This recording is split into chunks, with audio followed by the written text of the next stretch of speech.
Good evening, guys. I'm Chris, and welcome back to another episode of Rift Amps. Right, Q&A time. A couple of bit of housekeeping to start. Got quite a few questions this week, so I'll try and keep the answers a little bit shorter than usual, just to try and squeeze all the questions in. Secondly, we've been having trouble with the microphone lately. Sometimes when it's attached to my t-shirt, it does go a bit muffled or a bit weird. So I'm trying it on this boom arm just for today. Hopefully you can hear me clearly, but I might be moving it around slightly just to try and get the best sound possible. So, first question. Duncan's Guitar Workshop. Alright, Duncan. Hi Chris, I noticed the 57 Tweed is fitted out with JJ valves. Do I use JJs exclusively in my amps? Can you tell us about what leads you use? Can you tell us about what leads you to use the valves that I do use? Short answer is no, I don't use JJs exclusively. So for our North American friends or anyone who's not in the UK, Europe, will know that every single component in an amplifier that I build has to come with one, a data sheet, and two, has to be what we call ROSH compliant, which is the Registry of Hazardous Substances. So there are a list of various different substances that the components in your amplifiers cannot have more than a certain percentage of, and it's dangerous things like mercury, lead, cadmium, things like that. And so basically that rules out me using NOS or even old stock valves. I have to use new valves that come with a data sheet from a reputable supplier. So I've been through them all, and I know I generally stick with JJs, TADs, and tongue soles. Okay, and within that selection, I have my favourites. So GZ34 rectifiers, I really like the JJ. It's really, really good. I don't think I've ever had one fail on me. 6v6s, I like the TADs. 6L6s, I like the short bottle TADs. The JJ's 6L6s generally go rattly quite quickly, so I tend to stay away from those. EL34s, I do like the JJs, but the new TAD red label ones are exceptionally good. So depending where what your budget is, maybe stretch for those. EL84s, JJs or TADs, I've got no preference. I do like the tongue soles actually. The tongue sole EL84s are very nice. But basically what I do is I just know what one is reliable, two what sounds good and is consistent. So that's generally my rule. So I just know that if I have an amp that needs a GZ34, my go-to is always the JJ. They're just great. They're robust and bulletproof and reliable. They always put out the same voltage. That's what you want. So preamp valves, I do like the TADs, especially their 7025s, which I pretty much always use in V1 because it's a low noise, low microphony version of a 12AX7/ECC83. 1287s, which are often used as reverb drivers. I really like the Chinese one, the cheap Chinese one. Just seems to work great in that position. Sounds great, reliable, seems to be quite happy doing that job. So quite often in my amplifiers you'll find in the reverb driver position that requires a 1287, I've used the Chinese version because it's just so good in that application. So yeah, I hope that helps. Don't always use JJs, I use a mix, but as long as they're ROSH and I can get a data sheet for them, then I can use them. So just a little tip for you. If, like me, you prefer to solder your connections to your speakers rather than using spade terminals, remember vibration is a killer. Sometimes people will do it where they mount the speaker into the cabinet first and then solder their connections on. Sometimes people will do it like I'm doing this way, which is where you've got the speaker on a bench and you're going to make your connections this way. Now, I know this seems really, really obvious, but when you're soldering onto these terminals, directly below is the speaker cone, which means should your solder fail to adhere and beads up and then drops down, you're going to damage your cone. Ask me how I know. So the best thing you can do is just get something in there to stop that happening. And then all you've got to do is make your connections. Now, have I got this right? This well, that's a good shot. So we all know how to solder by now, but we're just going to tin the iron. 1, 2, 3, 1, 2, 3, 1, 2, 3. So that's our count of 9 technique, and we'll do it again. So we heat for 9, we feed solder in for, we heat for 3, we feed solder in for 3, and then we carry on heating for a further 3. Ready? You see? Yep. 1, 2, 3, 1, 2, 3, 1, 2, 3.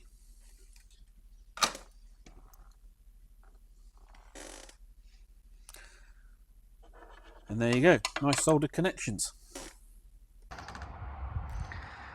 Absolutely gorgeous July weather.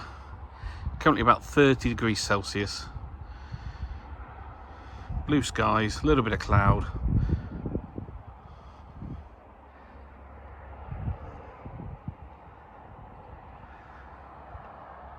Yeah.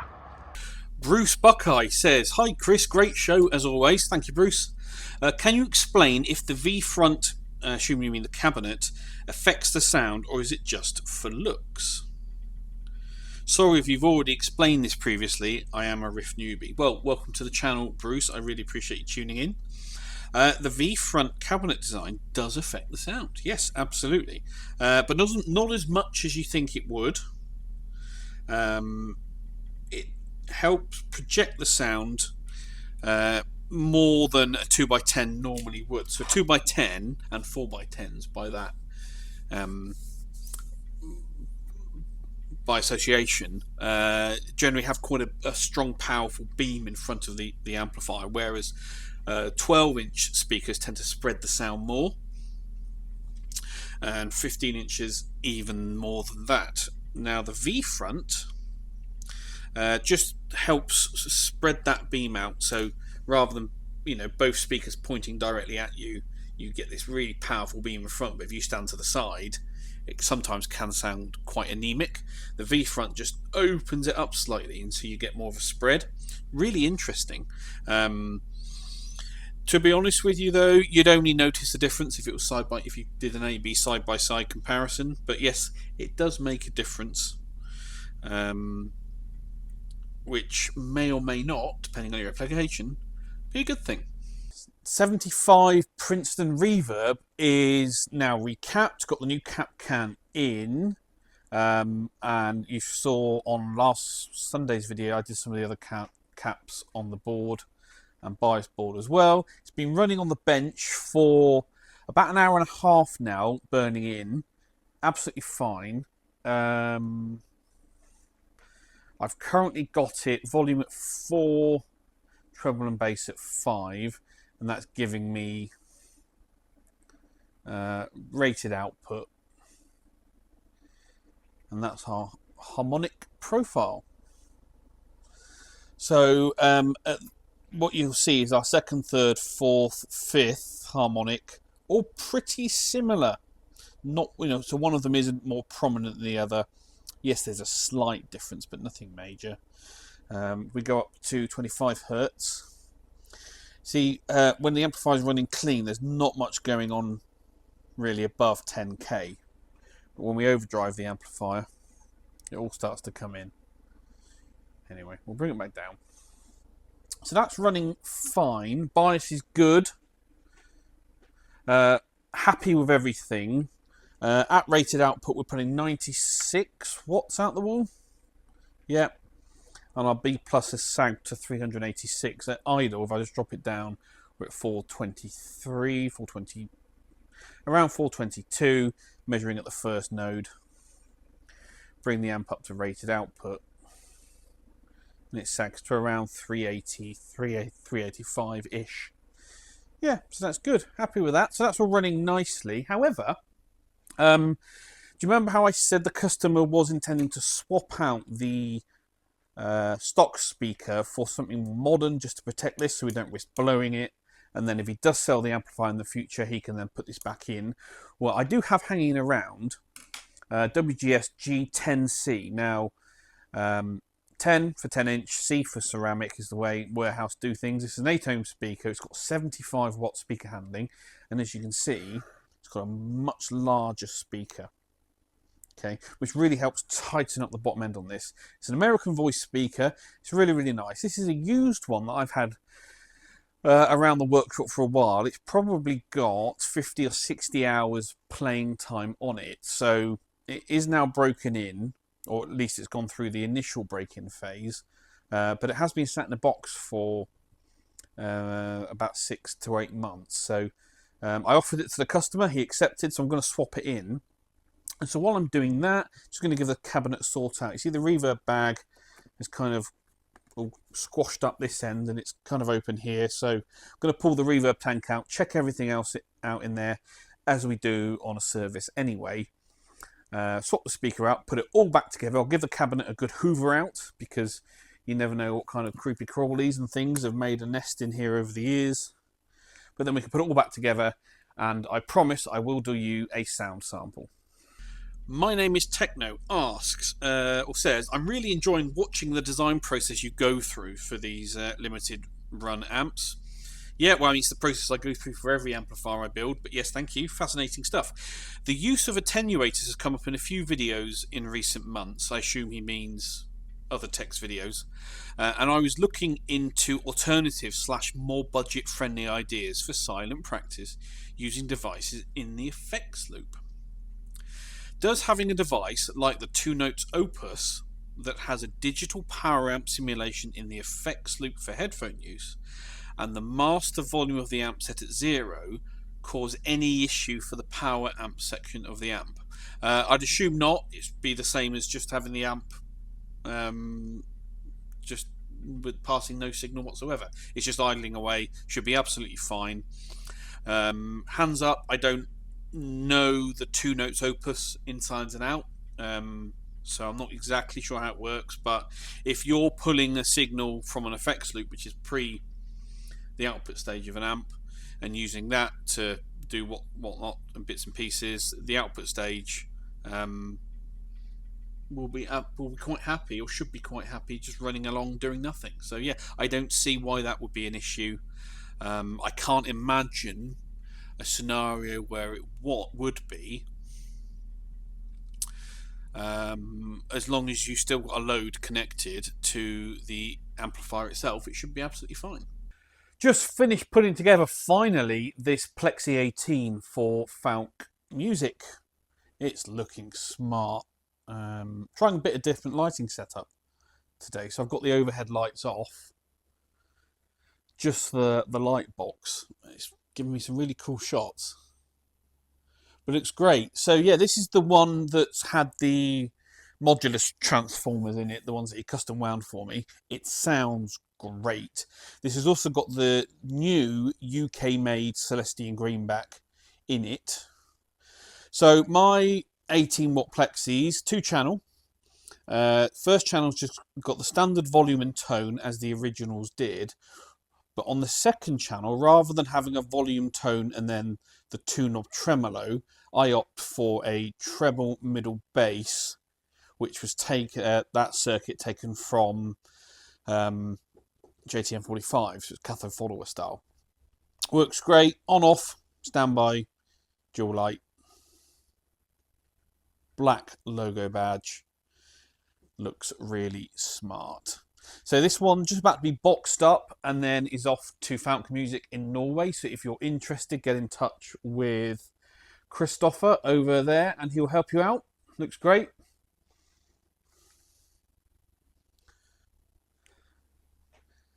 Yep, there we go. Sergeant Grinch, one of our regular viewers, asks, am I familiar with Mojo Tone speakers and do I have an opinion of them? No, they don't really turn up in this country. I rarely see them in the UK, so I haven't really heard them. I know Mojo Tone don't make them themselves. They probably have them made by Warehouse or one of the other brands. If anyone knows, please put it in the comments below. But the only time I remember seeing a Mojo Tone speaker was in an import silver plate Fender Super Reverb mid-70s one that came in for a recap, and that had a Mojo Tone speaker in. It didn't sound bad, but I don't really have an opinion on it. We don't really see them, so can't be much help on that. But I'm sure they're not terrible. I'm sure they are great speakers, but I don't have much experience with them. Sorry. Okay, all back together. WGS G10C in the back there. So we'll just do a quick sound sample using the looper.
Sounds great to me.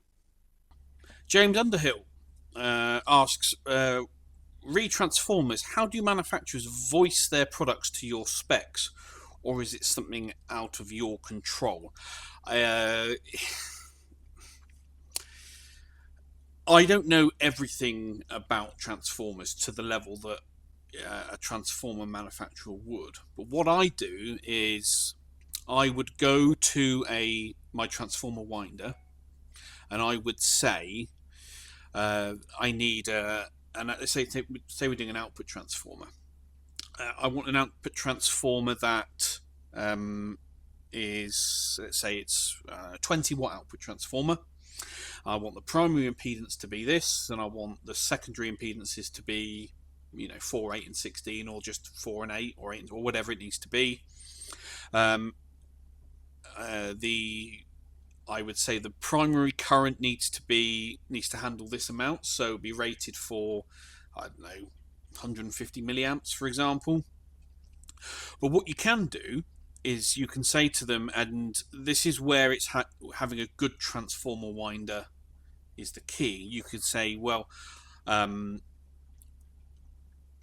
between certain frequency ranges, for example, in the audio spectrum, 60 hertz to 25 kilohertz, over a standard unit, I would like, an extra 1.5, 2 dB, so you get more power, more output.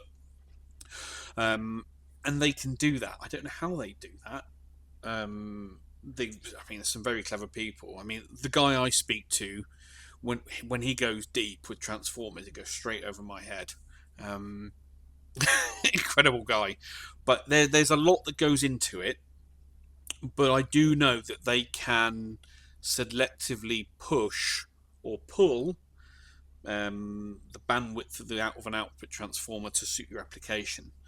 So yeah, there's some really clever people out there, and I know they've been doing this for years and years and years, and which is why it's when you really get into the nitty gritty of transformers, you can do some really cool things, but you've got to know the basics first. But yeah, it can be done, but how exactly they do it, it's way over my head. Just making some progress on this Dexter build. This is the one I'm building for stock, so it doesn't get priority over any of the other builds, but every time I get a spare 5 minutes, I'll try and get something else done on it. So I'm just about to mount the pots along the front, but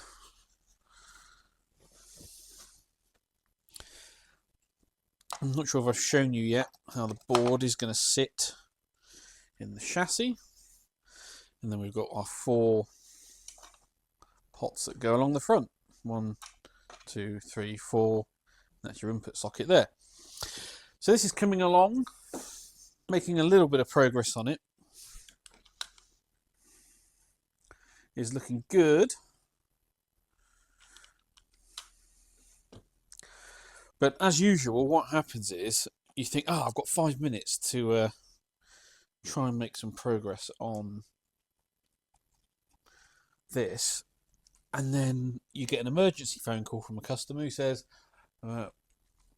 can you help me out? My amp's gone down. I've got a gig tonight, that sort of thing. So I'm going to try and get these pots in because he's coming in this afternoon to see if I can help him out with his amp. So we'll see if we can get these pots in. Come on, behave. And get a little bit more progress done on this amp. Otherwise, I am falling behind. Apart from that, I've got 2 easily listed builds on the go. What else have I got? Got 2 PR18s. Got the custom build. Got the 57 tweeds, all 5 of those. One chassis is done, as you've seen before. So I need to crack on with the next one on that. But it's so busy at the moment, which is unusual for July. July and August are usually quite quiet. But at the moment, that doesn't appear to be the case.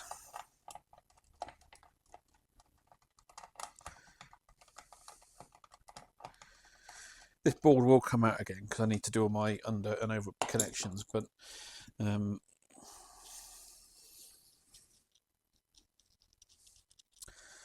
it's good to have it in just while I'm mocking things up and making progress. So that's one of them.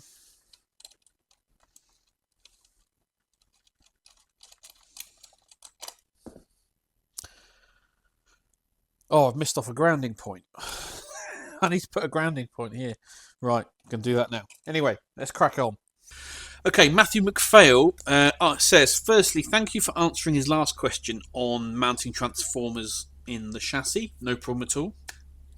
He's been wondering about negative feedback and exactly what it is and how it affects the sound and tone of the amplifier.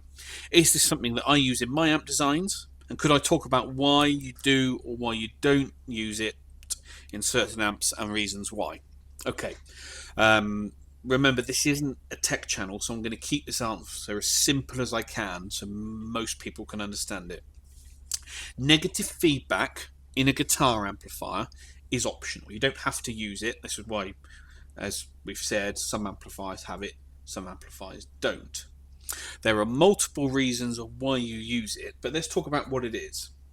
If we take the very last signal in the amplifier chain, which is at the speaker socket, the very last point where that signal can be found, we take a tiny bit of it and inject it back into the circuit at a previous point, It does some wonderful things. So an amplifier with negative feedback generally is a bit more polite and a bit more I don't want to say responsive, but a bit more pliable and controllable than one without, where typically amplifiers that don't have negative feedback, 5E3 Tweed Deluxe is a great example, does that really raucous, out of control overdrive thing. If we add negative feedback to that circuit, for example, kind of cleans it up slightly, makes it a bit more controllable, a bit more polite, a bit more everyone's your friend sort of thing. What it's actually doing is we're cancelling out certain frequencies. We are removing humps and bumps in the audio signal. We are cancelling out some high frequency oscillations, things like that. Now, some clever people will take that negative feedback and they will filter it in a certain way. And that is called a presence control. That's where you're adjusting kind of the upper mids and controlling how much of that gets injected back into the circuit. And you can do it with the low frequencies as well, and that's called a resonance control, which you'll often find on lots of kind of high gain amplifiers. Is often where you'll see those. So negative feedback is where you take a tiny bit of the finished article, the finished product of your signal, and you inject a tiny bit back into the amplifier, and it just helps stabilize the whole thing and cleans it up a little bit. And I like to use the phrase, it makes it a bit more polite. But yeah, there are some great articles online if you want more detail on negative feedback, but that's probably the simplest and easiest way I can explain it without going too jargony. Well, that's it then, guys. Thank you very much for watching. Once again, please give this video a thumbs up. All your comments and questions down below. Subscribe if you haven't already. I say it every week now, but roughly only 1/3 of you who actually watch these videos subscribe. So please hit that subscribe button. It really helps the channel. If you're feeling super generous, you might want to join the channel for a small fee every month. That really helps me out. And I will catch you all at the next one.